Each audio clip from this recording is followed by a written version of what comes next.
Present ట్రెండింగ్‌లో ఉన్న topic Radhika గారు. రాధిక గారు తీసినటువంటి మూవీ అన్నమాట. 'తాయి కెలవి' అని వచ్చింది. తమిళ్‌లో చాలా అద్భుతంగా ఆడింది. సినిమా రిలీజ్ అయినప్పుడు కొంచెం బాధపడ్డారు కానీ, ఇప్పుడైతే జనాలకి బాగా రీచ్ ఎళ్ళింది. ఈ స్టోరీ ఎంత బ్యూటిఫుల్‌గా ఉంటదంటే, సినిమా మొత్తం నేనైతే ఇప్పుడు చెప్పలేను. జస్ట్ ఒక 2, 3 లైన్స్ మీకు అర్థం కావాలని చెప్తున్నాను. 'తాయి కెలవి' చాలా పెద్ద వయసున్నటువంటి ఆవిడ ఊర్లో అంతా గయ్యాలుగా పేరు తెచ్చుకుంటది స్టార్టింగ్‌లో. తర్వాత తనకి అనారోగ్యం వచ్చిన తర్వాత అసలు సినిమా అనేది మొదలవుతుంది. అసలు ఒక లేడీ ఎలా బతకాలి? ఎవ్వరు లేకపోయినా ఎలా బతకాలి? సొసైటీలో ఎలా ఉండాలి? మన కాళ్ళ మీద మనం నిలబడాలంటే ఏంటి? అనేది నిజంగా మీరు కూడా మూవీ చూడండి. అంటే మూవీ ప్రమోషన్ కాదిది. ఒక మహిళ ఎలా ఉండాలి అని చెప్పేదానికి నిదర్శనం అనమాట. దీని గురించి మనం ఈరోజు డిస్కస్ చేద్దాము. వీటి గురించి ఎక్స్ప్లెయిన్ చేయడానికి మనతో పాటు పబ్లిక్ స్పీకర్ రజనీ రమ గారు ఉన్నారు. నమస్తే మేడం. నమస్తే మేడం. ఎక్కడ చూసినా సరే నిజంగానే అసలు ఈ సినిమా గురించే మాట్లాడుకుంటున్నారు. పాపం రాధిక గారు స్టార్టింగ్లో మూవీ రిలీజ్ అయినప్పుడు కొంచెం బాధపడ్డారు కానీ ఇప్పుడైతే చాలా బాగా రీచ్ వెళ్తుంది. ఆ మూవీ గురించి అని కాకుండా అసలు ఒక ఉమెన్ అంతమంది ఉండగా స్టార్టింగ్లోనే మనకి రివీల్ అవుతుందన్నమాట. ఆ సినిమా తమిళ్లో ఉండబట్టి కొంచెం సబ్ టైటిల్స్ అవన్నీ ఉన్నాయి. అవి చూసి అర్థం చేసుకోవచ్చు చాలామంది. ఊరందరికీ ఇంటి పేరు పైన సుబ్బారావు, అప్పారావు, నాగేశ్వరరావు అలా పేరు ఉంటుంది. కానీ ఆమెకి మాత్రము రాధిక గారి పేరే ఉంటుంది. 'తాయి కెలవి' అనే నేమే ఉంటుంది. గయ్యాల్లాగా ఉండాలని నేర్చుకోవాలా? లేకపోతే అసలు ఒక ఆడపిల్ల, ఒక ఆవిడ ఎలా బతకాలి అని మనం నేర్చుకోవాలంటారు అసలు? ఎస్, మంచి మూవీ అండి ఇది. పూర్తిగా ఇది తమిళనాడు ఒక విలేజ్ నేటివిటీతో తీసిన మూవీ. అంటే సాధారణంగా చిన్న ఊర్లలో ఇలాంటి కథలు కాదు, ఇలాంటి కుటుంబ నేపథ్యాలు ఉంటుంటాయి. సిటీస్లో ఉన్న వాళ్ళ లైఫ్ స్టైలు వేరుగా ఉంటుంది. ఊర్లలో వాళ్ళ లైఫ్ స్టైల్ ఇంకోలా ఉంటుంది. ఇంకోలా అంటే అలా ఉంటుంది. పర్టికులర్గా తమిళనాడు నేటివిటీ అది మీరు అన్నట్టు అన్ని స్టేట్స్లో రీచ్ అవ్వటం లేదని రాధిక గారు బాధపడ్డారు. అంటే ఆ నేటివిటీతో తీశారు కాబట్టి ఆ ఒక్క పాయింట్ రీచ్ అవ్వలేదేమో కానీ మిగతా అంతా కూడా అన్ని స్టేట్స్లోనూ అన్ని కుటుంబాల్లోనూ ఇలాంటివి ఉంటూనే ఉన్నాయి. ఒక సాధారణమైనటువంటి కుటుంబ కథ అది. కొడుకులు, కూతుళ్ళు, చివరికి ఆస్తి ఎవరికి వస్తుంది, ఇదే గొడవ కదా ఎక్కడ చూసినా. అవును. ఇక్కడ ఏంటంటే సింగిల్ ఉమెన్ ఆవిడ, భర్త లేరు, చనిపోయారు ఆవిడ. ఇప్పుడు పూర్వకాలం కూడా తీసుకుంటే సింగిల్ ఉమెన్స్ చాలామంది గట్టిగానే బ్రతికేవారు. ఒక తమిళనాడు ఏంటి, మనకేంటి, నార్త్ ఏంటి, ఎక్కడైనా కూడా సింగిల్ ఉమెన్స్, నార్త్లో ఇంకా తక్కువ అని చెప్పాలి, డిపెండెన్స్గా ఉంటారు ఎక్కువ. చాలా స్టేట్స్లో ఉమెన్స్ సింగిల్గానే రాణిస్తూ ఉంటారు. ఎలా అంటే వాళ్ళు కొంచెము పీనాసిగా అన్న పేరు తెచ్చుకుంటారు, గయ్యాళిగా అన్న పేరు తెచ్చుకుంటారు, లేకపోతే ఎవరి మాట వినదు అని అన్న పేరు తెచ్చుకుంటారు. ఎందుకంటే తనకు తానుగా బ్రతుకుతున్న ఒక స్త్రీ అలాగే అనిపిస్తుంది యువతల వాళ్ళకి చూస్తుంటే. ఇక్కడ ఇందులో కూడా ఏంటంటే ముగ్గురు కొడుకులు ఒక కూతురు అయినప్పుడు అల్లుడు హింస పెడుతుంటే కూతురుని తెచ్చి ఇంట్లో పెట్టుకుని జీవనోపాధి తన కాళ్ళ మీద తను ఎలా బ్రతకాలి అనేటువంటిది నేర్పిస్తుంది. అలాగే కొంత చదువు కూడా చెప్పిస్తుంది. ఆమె ఏం చెప్తుందంటే ప్రతి ఆడపిల్ల చదువుకోవాలి, చదువు లేకపోతే లోకజ్ఞానం ఉండదు, ఏదో ఒకటి చేసి తన కాళ్ళ మీద తను నిలబడాలి అని. కోడళ్ళకు కూడా అదే చెప్తుంది. వాళ్ళు ఎంతసేపు వండుకోవడం, తినడం, తగాదాలు, తనలాట్లు, అరుచుకోవడము, ఏమంటారా ఈ నేచర్తోనే వాళ్ళు అత్తగారి మాటలు పెడచెవిని పెడతారు. ఏదో పెళ్లి చేసుకున్నామా, పిల్లల్ని కన్నామా, సంసారం చేస్తున్నామా, మొగుడు తేకపోతే గొడవాడదామా, అత్తగారు పోతే అత్తగారితో గొడవాడదామా, ఈ నేచర్ తోటి వాళ్ళు ఉంటుంటారు. కానీ కూతురు ఏం చేసింది, తల్లి చెప్పినట్టుగా విని తన కాళ్ళ మీద తను నిలబడుతూ తల్లికి సహాయంగా ఉంటూ తనకి మంచి రోజులు రావాలని ఎదురు చూస్తూ ఉండే క్యారెక్టర్. ఆమె కొడుకు ఒకడు ఉంటాడు. అయితే ఇక్కడ మనం మాట్లాడుకోవాల్సింది ఏంటంటే ఒక ఆడపిల్ల అంటే ఆ రాధిక పాత్ర ఒక ఏజ్డ్ ఉమెన్. ఆమె చిన్నప్పటి నుంచి కూడా ఆమె నేచర్ ఏంటనేది మనకు చెప్తుంది. పెళ్ళైన దగ్గర నుంచి ఏంటనేది కూడా చెప్పింది. పెళ్ళైన దగ్గర నుంచి ఆవిడ మరి భర్త సంపాదించిన దాన్ని ఎలా జాగ్రత్త చేసింది, ఒక గేమ్ చూపిస్తారు మనకు అందులో. మనకి ఈవెన్ నాకు కూడా తెలియదు, నేను ఎప్పుడు ఆడలేదు, బట్ చూడలేదు కూడా. అది దాని వామన గుంటల పేరు అంటారు. అయితే అది ఎలా ఆడతారో కూడా తెలీదు. పాతకాలం వాళ్ళు ఆడేవాళ్ళు. అది ఆడేటప్పుడు షేర్ చేస్తారేమో దాన్ని ఇట్లా గింజలు వేసి. మరి ఆవిడ అంటుంది ఇంత డబ్బు ఉంటే కనుక దాన్ని ఎలా అన్నిటికీ ఖర్చు పెట్టాలి, ఎలా ఎంత మనం మిగిల్చాలి, దేనికి ఎంత ఇది మనం ఇప్పుడు బడ్జెట్ ఎట్లా అని చెప్పి మనం మాట్లాడుకుంటూ ఉంటాం. నేను కొన్ని వీడియోస్లో కూడా చెప్పాను ఇదే మాట. అయితే దాన్ని పాతకాలం వాళ్ళు చదువు సంధ్యలు ఉండేవి కావు కాబట్టి వాళ్ళ పూర్వీకులు ఆట ద్వారా ఆడపిల్లలకు నేర్పించేవారు. దాన్ని పెళ్ళి అయిన తర్వాత కూడా వాళ్ళు ఆ గేమ్ తీసుకొని వెళ్ళేవారు అనేది విన్నాం.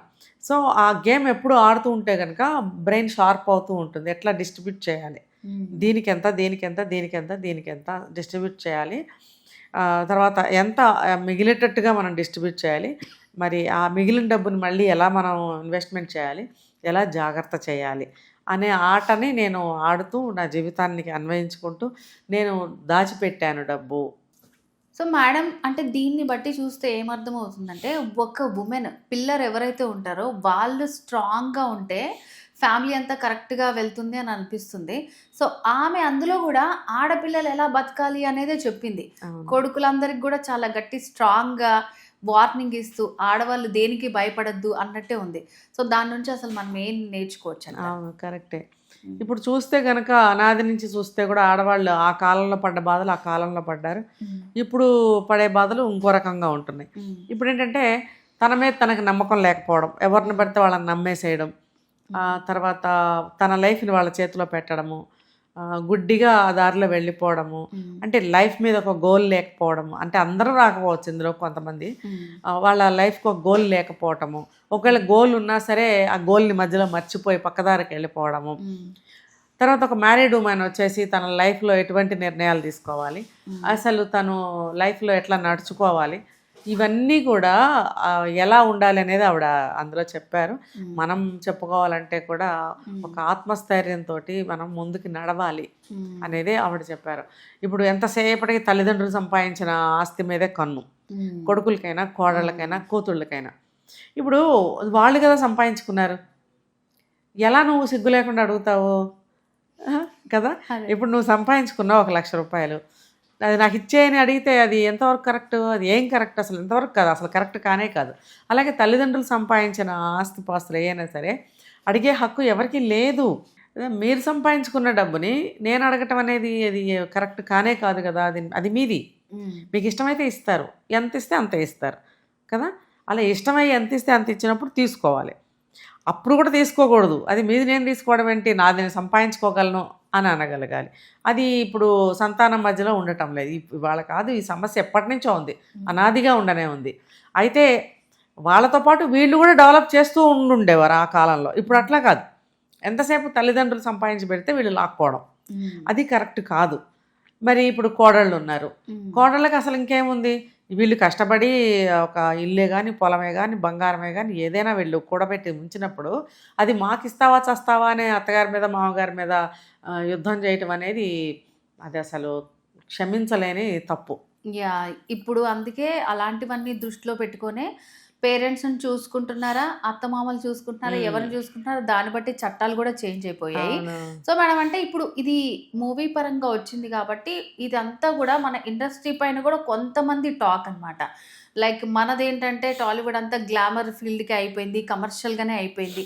సో ఇట్లాంటివి ఎందుకు తేవట్లేదు అనే మాట కూడా వస్తుంది. సో మీ ఒపీనియన్ ఏంటి? అవును, గుడ్ క్వశ్చన్. మరి ఇలాంటి మూవీసే రావాలి.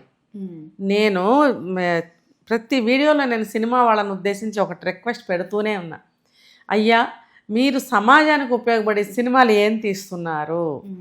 ఒక డైరెక్టర్ గారు నాకు కనిపించినప్పుడు నేను డైరెక్ట్గానే అడిగా, ఎందుకండి ఇలాంటి సినిమాలు తీస్తున్నారు, కొంచెం ఉపయోగపడేవి అలాంటివి తీయచ్చు కదా అంటే, దానికి డబ్బులు రావమ్మా అన్నారు. చెప్పకూడదు కానీ డబ్బులు రావు అన్నారు. డబ్బుల కోసమే మీరు తీస్తున్నారా? సమాజం సినిమా వాళ్ళ చేతిలోనే ఉంది కదా. మీరు మంచి తీయండి, చెడు తీయండి, అది సమాజం మీద 100% ఇంపాక్ట్ పడుతూనే ఉంది కదా. పడుతూ ఉన్నప్పుడు మీరు అది మానాలి కదా. కొంతవరకు మీరు ఇప్పుడు ఈ మూవీ ఉంది తాయికిళ్ళవి, ఇది కలెక్షన్స్ బ్రహ్మాండంగా వచ్చినాయి కదా. వస్తాయి, ఎందుకు రావు? చాలా ఆప్షన్స్ కూడా ఉన్నాయి, ఓటీటీ ఉన్నాయి. అవును, అసలు అది ఆలోచించే అవసరమే లేదు. అది అంటే ఇలాంటివి ఎప్పుడో ఒకటి క్లిక్ అవుతాయి, మిగతా పరిస్థితి ఏంటి? ఓకే, దాంట్లో కూడా మీరు క్రైమ్ని డైరెక్ట్గా చూపించాల్సిన అవసరం లేదు. మీరు ప్రతిదీ అలా క్లియర్ కట్గా నరకడము, రక్తం బొట్లు పడుతున్నట్టు అవన్నీ చూపించాల్సిన అవసరం ఏముంది అసలు? డైలాగ్స్ ద్వారా చెప్పండి, ఇలా జరిగింది అని చెప్పించండి ఒక పాత్రతోటి. అది సీన్ టు సీన్ మీరు చూపించాల్సిన అవసరం ఏముంది? ఇప్పుడు బయట ఎలా చేసేస్తున్నారు క్రైమ్స్, అవన్నా మానండి అని అంటే ఇంకా అది వాళ్ళ ఇష్టం. మరి ఇంకా వాళ్ళ మీద సెన్సార్లు అలాంటివన్నీ ఏం చేస్తున్నారో నాకు తెలియదు. కానీ సమాజానికి ఉపయోగపడే సినిమాలు అని అంటే ఇలాంటివి. ఒక కోర్టు మూవీ తీసుకోండి, ఒక బలగం మూవీ తీసుకోండి, ఇప్పుడు తాయి కిళ్ళవి తీసుకోండి. ఏ లాంగ్వేజ్ అయితే ఏముంది, ఏ స్టేట్ అయితే ఏముంది, అది అందరు మానవాళికి ఉపయోగపడుతుంది కదా. ఇలాంటి మూవీస్ చెప్పుకుంటూ వెళ్తే ఆ రోజుల్లో అమ్మ రాజీనామా అని ఒక మూవీ వచ్చింది, నేను చూడలేదు, బట్ శారదా గారు చాలా బాగా యాక్ట్ చేశారు. మరి అందులో కూడా ఆలోచింపదగ్గ ఒక మ్యాటర్ అనేది ఉంది. తర్వాత మొన్న మధ్య ఒక 20-25 ఏళ్ల క్రితము ఆదివారం ఆడవాళ్ళకి ఆదివారం సెలవు అని ఒక మూవీ వచ్చింది. మరి ఇది ఆలోచింపజేసే సినిమాలు సమాజంలో, ఇది ఒక ఆఫీస్ వైజ్గా కానీ మగవాళ్ళు కానీ సమాజంలో ఎవరైనా ఆలోచింపదగ్గ విషయాలు అందులో పెట్టారు. ఇప్పుడు ఆడవాళ్ళకి సెలవు ఆదివారం అని ఎందుకు అడుగుతున్నారు? ఉద్యోగాలు చేసే వాళ్ళకి సెలవు అయితే ఫ్రెండ్స్ని పిలుచుకొచ్చి కాఫీలు కలుపు, అవి వండు ఇవి వండు అని చెప్పి వండించి వాళ్ళకి పెట్టి టైంపాస్ చేసి మీరు వెళ్ళిపోతే మరి ఆవిడ పరిస్థితి ఏంటి?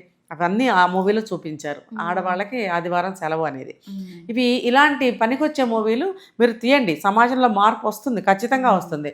ఇవాళ రోజున ప్రేమిస్తే ఒక హత్య, ప్రేమిస్తే ఆత్మహత్యలు, లేకపోతే ఆస్తి ఏమన్నా ఉంటే హత్య, మరి బెదిరింపులకి ఒక ఆత్మహత్యల, ఇలాంటి వాటన్నిటికీ మీరు రెమెడీస్ తీసి ఒక మూవీస్ తీయచ్చు కదా.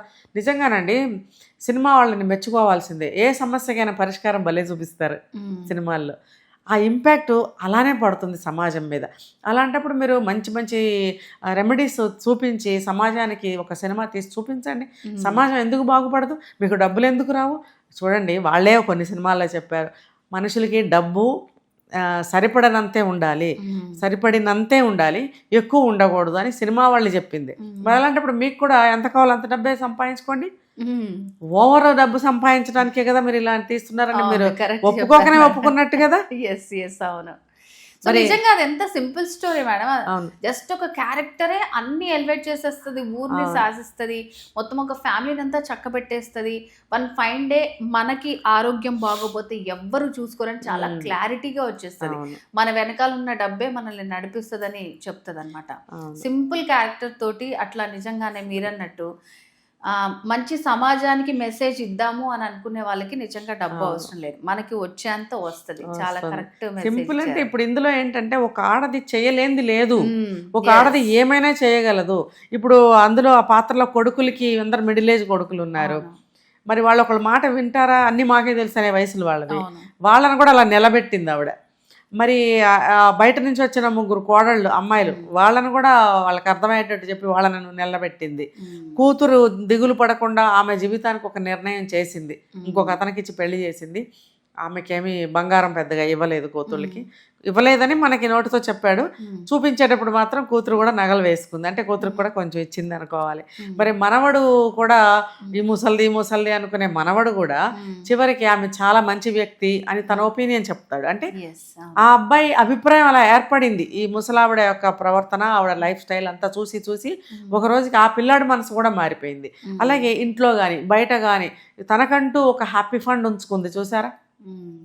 అవును. ఈ ఏజ్లో హ్యాపీ ఫండ్ ఖచ్చితంగా ఉండాలి. ఒకళ్ళు ఉంటే ఒకళ్ళు, ఇద్దరుంటే ఇద్దరు, భార్యాభర్తలు.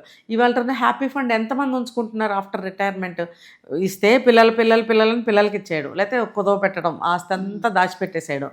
తనకంటూ ఎంజాయ్మెంట్ అనేది ఉంచుకోవట్లేదు. అంటే ఒక ఏజ్ వచ్చాక ఎంజాయ్మెంట్ అవసరం ఉండదా?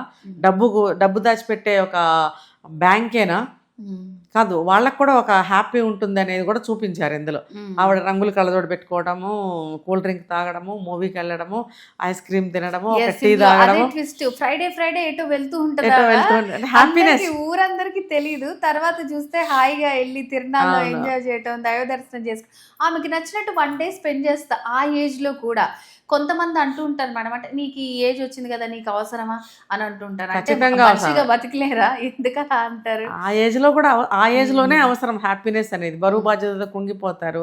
ఇప్పుడు కూతురు వచ్చి ఇంట్లో కూర్చుంది, ఆవిడకి ఎంత దిగులు, ఈ అమ్మాయి జీవితాన్ని ఏం చేయాలి, నేను వాళ్ళు ఉంటాను రేపు పోతాను అలా అనుకున్నట్టే సడన్గా సిక్ అయిపోయింది ఆవిడ, హాస్పిటలైజ్డ్ అయింది. మరి నిజంగా ఆవిడ చనిపోతే ఆ పిల్ల పరిస్థితి ఏంటి? మరి ఈ దిగులు వాళ్ళకు ఉంటుందా ఉండదా? ఇవన్నీ కాసేపు మర్చిపోవడం కోసం కొంచెం హ్యాపీనెస్ కావాలి అంటే ఆ హ్యాపీనెస్ తీసుకోవాలంటే ఊరికే రాదు, డబ్బు ఖర్చు పెట్టాలి కదా. సో దానికోసం హ్యాపీ ఫండ్ ఇప్పుడే ముందు చెప్పింది ఆవిడ, దేనికి ఎంత దాయాలి, హ్యాపీ ఫండ్ కింద కూడా కొంత దాయాల్సిందే. ఇప్పుడు ఇద్దరు ఉంటే భార్యాభర్తలు ఎంజాయ్ చేసేవారు, లేరు, ఆవిడే ఏదో కొంచెం ఎంజాయ్మెంట్ చూసుకుంది. అలా అని చెప్పి విచ్చలుడిగా ఏమి ఖర్చు పెట్టలేదు, అది అవసరమే. ఇప్పుడు ఈ వయసులో ఆవిడకి ఏంటి అని మీరు అన్నారే, అది 100కి 90 మంది అనుకునే మాట అది. అవును, అందరు ఏంటి ముసలిదానికి ఎంజాయ్మెంట్లు ఏంటి, ముసలివాడికి ఎంజాయ్మెంట్ ఎందుకు ఉండదు? మనసు వేరు. ఎంత మూల పడిపోయిన వాళ్ళకు కూడా సరదాగా ఒక హోటల్కి వెళ్ళాలి, లేకపోతే సరదాగా ఒక మూవీకి వెళ్ళాలి, తనకి చిన్నప్పటి నుంచి తాగిన కలర్ సోడా మళ్ళీ ఒకసారి తాగాలనిపిస్తుంది, ఒక పాన్ తినాలనిపిస్తుంది. ఇలాంటివి ఉండవా? వాళ్ళ అభిరుచులు, వాళ్ళకి ఉంటాయి ఇంట్రెస్ట్లు. అవన్నీ వయసు రాగానే చంపేసుకోవాలా? అవసరం లేదు. అన్నవాళ్లే ఆ ఏజ్కి వచ్చాక చంపేసుకుంటారా? రాసి పెట్టుకోవాలి మరి అలాంటి వాళ్ళు. ఖచ్చితంగా వాళ్ళ రొటేట్ అలా అవుతూ ఉంటుంది సైకిల్ అనేది. అంతే, ఏజ్ లో ఉన్నప్పుడైనా గుర్తు పెట్టుకోవాలి, ఎప్పుడైనా ఒకరిని ఒక మాట అనే ముందు మనం కూడా ఆ ఏజ్ కి వెళ్తాము, ఖచ్చితంగా ఆ స్టేజ్ కి వెళ్తాము అని. ఖచ్చితంగా. కాబట్టి ఏ ఏజ్లో ఉండేది ఆ ఏజ్లో ఉంటూనే ఉంటాయి. ఇప్పుడు మెడికల్ ఖర్చులకి కావాలి, మెడికల్ ఖర్చులకు కూడా కావాలి కదా. మరి ఇందులో అదొకటి చెప్పలేదు ఆవిడ, మనకి అర్థం చేసుకోవాలి. ప్రతిదానికి ఒక ఫండ్ కూడా పెట్టాను, అదే నాకు రేపు చూస్తుంది. అంది కదా, హాస్పిటల్ శ్మశానానికి కూడా నేనే నడిచి వస్తా అని అంది ఆవిడ. ఆ ధీమా అన్నమాట. అంటే ఏంటి, దానికి తగ్గ ఆరోగ్యాన్ని కాపాడుకోవాలి స్త్రీ. అంటారు అబ్బా తెగ తింటుంది, మరి ఆవిడ తింటేనే స్ట్రాంగ్గా ఉంటుంది. ప్రతిదీ ఆవిడ మీద తోసేస్తారు కదా మరి పనులన్నీ. మరి అవన్నీ ఆవిడ మెంటల్గా ఫిజికల్గా చేసుకోవాలి అని అంటే మరి ఆవిడకి తగినంత బలం ఉండాలి. ఆ బలం లేకపోతే ఆవిడ ఏం చేస్తుంది? గట్టిగా ఆలోచించలేదు, గట్టిగా పని చేయలేదు అని అంటే ఆవిడని పక్కకు తోసేస్తారు కదా. పక్కకు తోసేయటం అని అంటే ఆ వ్యక్తి జీర్ణించుకోలేదు. అలాంటి వాళ్ళు చాలామంది ఉన్నారు, పక్కకి తోసేస్తే భరించలేరు. కాబట్టి భరించలేనప్పుడు ఏం చేయాలి? నువ్వు దానికి తగ్గ అటైర్ నువ్వు పెట్టుకోవాల్సిందే. పెట్టుకుంది ఆవిడ, మంచిగా ఫుడ్ తీసుకుంది, బలంగా ఉంది. మరి ఫైనాన్షియల్ విషయంలో నిర్ణయాలు చేసేసుకుని పెట్టుకుంది. మరి పిల్లల కోసం బంగారం దాచిపెట్టింది, మళ్ళీ అది ఎవరికి తెలియకుండా తను పడుకునే మంచం కిందనే దాచింది. అంటే తెలివితేటలు కూడా ఆవిడ చూపించింది కదా, సెక్యూరిటీ అన్నమాట. ఎక్కడో ఉంది అనే ఆలోచన లేకుండా స్థిమితంగా ఉంది ఆవిడ, మనశ్శాంతిగా, భయం లేకుండా. అలా అన్ని పక్కల నుంచి ఒక స్త్రీ తెలివిగా ఉండాలన్నా, ఆరోగ్యంగా ఉండాలన్నా, మరి తను ఏదైనా ఈ ప్లాన్ చేయాలన్నా కూడా ఆవిడ తనకి తానుగా చేయగలిగే స్థితిలో ఉండాలి ఒక స్త్రీ అనేది అని అందులో చెప్పారు. రియల్గా కూడా అలాగే ఉండాలి ఒక స్త్రీ. లేకపోతే ఒంటరి ఆడది పోరాటం చేయాలంటే ఈ ప్రపంచంలో, ఈ సమాజంలో చాలా కష్టమైన విషయం అది. ఇలా కనుక ఉన్నట్టయితే అసలు కష్టమే కాదు. నిజంగా ఈ రోజుల్లో ఎవరైతే పెద్దవాళ్ళు అయిపోయి దిగాలుగా ఉన్నారో అండ్ రేపు ఫ్యూచర్లో ఆ స్టేజ్కి వెళ్ళబోయే వాళ్ళు కూడా ఉన్నారో వాళ్ళందరికీ కూడా ఒక ఇన్స్పైరింగ్ మూవీ అనే అనుకోవచ్చు మనం. నిజంగా మీరు చెప్పినట్టు డైరెక్టర్స్ అందరినీ మీరే చాలా మందిని ప్రశ్నించి అన్నారు, ఎందుకు ఇలాంటివి తీయరు, కొంచెం సమాజానికి ఉపయోగపడేవి, మెసేజ్ ఓరియంటెడ్వి తీస్తే నిజంగానే మనకి ఎంత ఫైనాన్షియల్గా చూసుకొని అంతలో తీస్తే నిజంగా సొసైటీకి కూడా చాలా యూజ్ ఉంటుంది. సో వీలుంటే అందరూ చూడండి, చాలా మంచి మెసేజ్ ఉంది. సో ఎనీవేస్ ఈ మూవీకి సంబంధించి కూడా అంటే ఉమెన్ కూడా ఎలా ఉండాలనేది కూడా మనం నేర్చుకున్నాం, చాలా బాగా ఎక్స్ప్లెయిన్ చేశారు madam. Thank you so much.